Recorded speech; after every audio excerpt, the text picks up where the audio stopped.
Okay, maximum height ng robotic projectile. So ito, pag nag-release ng o bumitaw ng isang bagay o ng halimbawa bola, yung isang robot,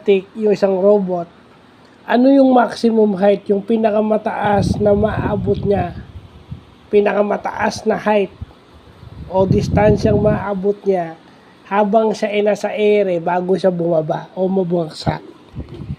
So, we are only concerned with the Y component kasi pataas.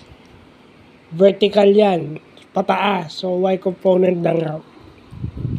So, ayan yung formula, oh. Yan.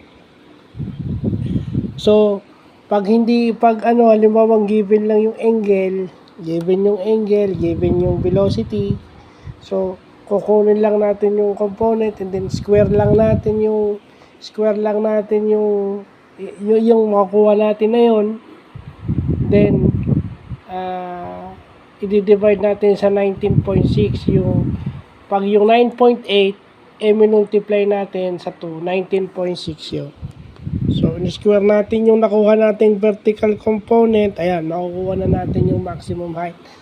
So, pag English naman o imperial, yung 9.8, papalitan lang natin ng 32 feet per second.